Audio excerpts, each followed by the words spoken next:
Identifying the right limiting beliefs into your client's mind when you are in a session as a coach or a hypnotherapist might be an easy task, but identifying your own limiting beliefs, specifically when you are dealing with some tough situation and you don't know how to get out of it, that's another matter.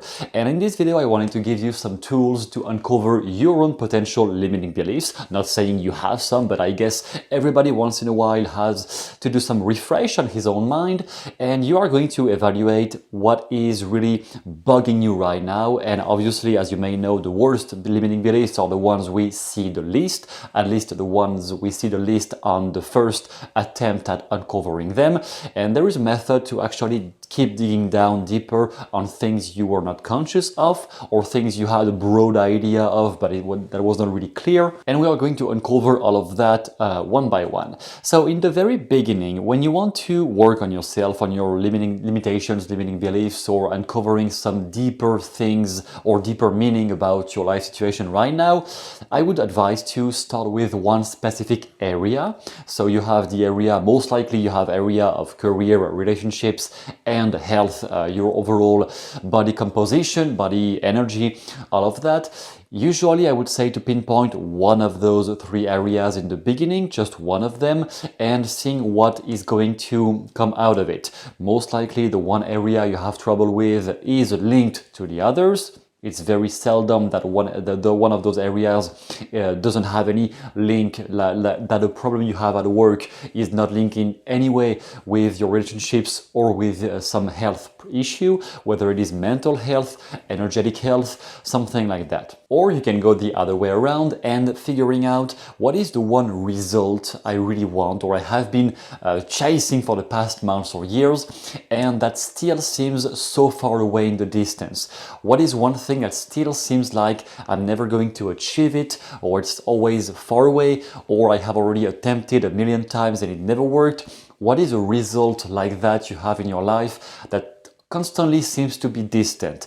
And we can start from there. It is the starting point, and from there evaluate the actual beliefs you are dealing with. So to identify limiting beliefs, just to be clear on it, I think it is just electrical energy in the nervous system that is locked somewhere. We can combine that with the Chinese medicine, with the meridians and all this Chinese stuff, where you can see some spots in your body may be stuck. And when we reframe or change or heal a limiting belief in somebody, it is not uncommon that they feel a jolt or something like, or some warmth in the chest. In those cases, it means that the electrical energy has just been released. And language is one of the doorways to open those little spots that are stuck. I do not have the whole scientific background of how does that work. I just know it works from experience and from all the coaches I know, NLP coaches and hypnotherapists. It is very common that this response happens when you have reframed some belief in yourself or the client, and they feel either some warm space somewhere or some electrical jolt. That means some deep-rooted belief has been shaken or released or let go. Something happened. Since language is one of the doorways, in the same way energy manipulation or hypnosis or some stones can be on other doorways to change those electrical information in the body and in the mind, we are going to analyze here with language the actual sentence structure of any limiting belief you may be dealing with. Basically, those are 7. There might be other variations, but if you know those 7 ones, basically you know all of them. So I can't will always be related with some identity belief, or very often with some identity belief, or I am not able to, I won't be able to, I won't be able to is the second one. It's impossible to might refer to some more external behaviors, external environments, things that are happening around you. Nobody can. So it is a generalization of what nobody can do. It's impossible for everyone, presupposing you know everyone on earth earth, but just nobody can. Number 5, I shouldn't do it. So this one is a judgmental value. It's a judgment about the values behind the action or the things you need to accomplish. I shouldn't do it. It's bad. It would be bad too. So the next one. And number 7, people must obey this rule. It's just the right thing to do. Coming back again to the value judgment. It is the right thing. We should do this. Whoever is doing something other is a criminal, is bad, is someone who shouldn't be existing. All those judgments are just limiting people in many ways. So again, you may have other limiting beliefs, but whatever is that you are saying about your situation that starts with either one of those or a variation of them, anything that looks like something that is written up there is definitely a limiting belief holding you back. Are all limiting beliefs bad and that should be removed? No, some limiting beliefs are there for a good reason. The belief that you can't jump from the 3rd floor and stay alive, maybe it's a limitation because some people are able to survive, but I wouldn't call that a bad limiting belief because I think it's a healthy one. However, whenever something comes into contradiction with one very important result you want to achieve, some very important goal you have, linked with your values, with the things you want to bring in the world or to your family, or you want to evolve as a person, some growth potential, whenever something comes into contradiction with those big growth goals or like growth options, I think those ones are negative limiting beliefs that need to be removed. So specifically, I'm going to give you one phrase that is specifically targeted for each of those sentences. Whatever you uncover about yourself or about a situation that looks like this, you are going to be able to target and reframe it with the aligning questions. So just get on the exact equal number 1 with number 1, 2 with 2. You can maybe change it and go into linking different ones, but I would suggest this is really from 10 years of experience and from the initial meta model. Based on that, and some of them are tweaked with my own experience. Whenever you uncover one of the sentences, one of the beliefs about yourself or about your life that starts in your inner dialogue by something like this, you can just have this somewhere on your wall, maybe on your phone, and just ask yourself the equaling question. So what specifically prevents you from? If the belief is I can't become good at sport, I can't become athletic, what specifically prevents you from becoming athletic? And whenever you answer something like this, it will most likely answer with another limiting belief that will start with something else. Actually, something I could be adding to this list is I have never been able to. It would be parallel to it's impossible to. It's impossible to number 3. We could find a parallel or like a variation with I have never been able to. So for example, on the first one, what specifically prevents you from becoming athletic, for example, and I have never been able to. So this is a variation of it's impossible. It's impossible for me. Therefore, number 3, what prevents it from being possible? What prevents it from becoming possible? Become is a transformational grammar. From transformational grammar, it is also part of the Milton model. So words that open possibilities because they are targeting unconscious resources. So question number 3, what prevents it from becoming possible? If you say you have never been able to be athletic, so it's impossible for me to become athletic, what prevents it from becoming possible? The question number 2, on the I won't be able to, if you could someday in the future be able to do it, what would it be like? What would it look like? What would it sound like? What would it feel like? Those questions just open possibilities. So if someday in the future you could be able to, obviously if you ask this to somebody else, it will require some rapport. Otherwise, the person will just remain stuck on it's impossible. but if you have some rapport, they will answer with something, or they will just come down to some, I don't know, I'm not sure, some insecurity, to which you can answer with question number 5, for example. What would happen if you were sure of what you want to do? If you are like, oh, I'm not really sure about this or that, what would happen if you were assertive and sure about it? So question number 5, what would happen if you did?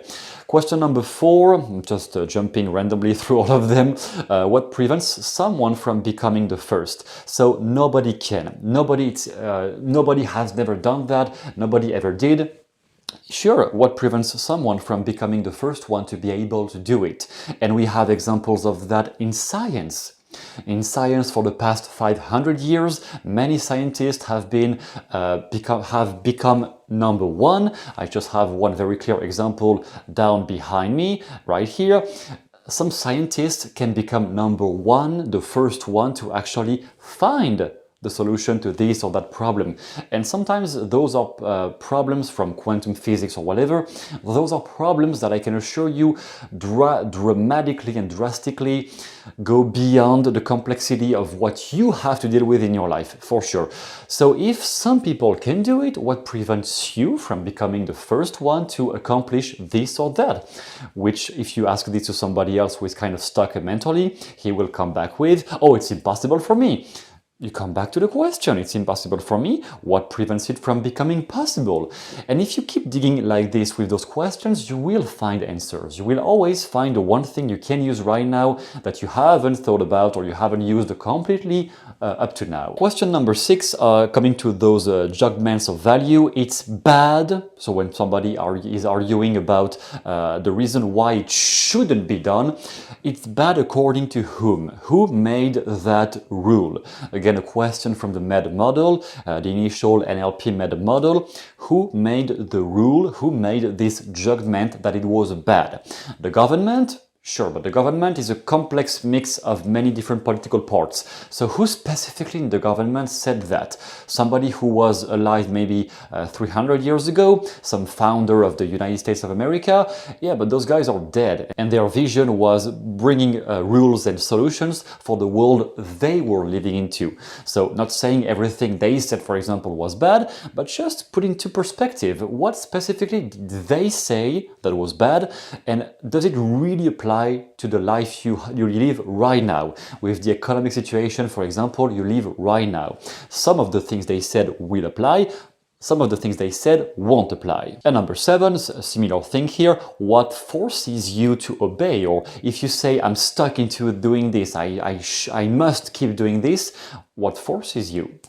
And when you have, for example, workaholic clients, this one will come out all the time because they will say, I must keep working, I must chase money, I must chase my goals. And if you ask them, what actually forces you?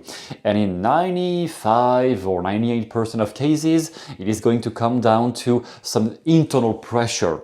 And the internal pressure is just an addictive drug in workaholic profiles, an addictive drug because they are addicted to the actual feeling of stimulation that work provides for them.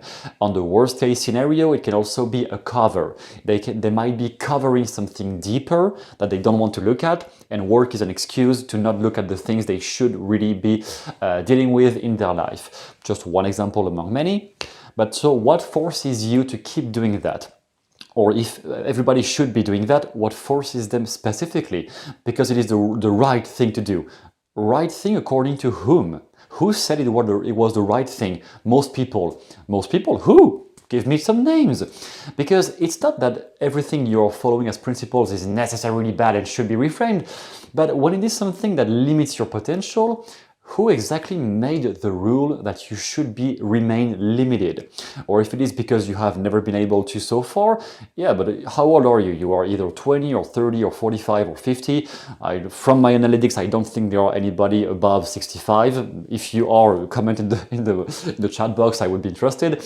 But you are around 40, 50, maybe 30 years old, your life is not over yet. So what prevents you from becoming the first one to accomplish this thing you have never been able to?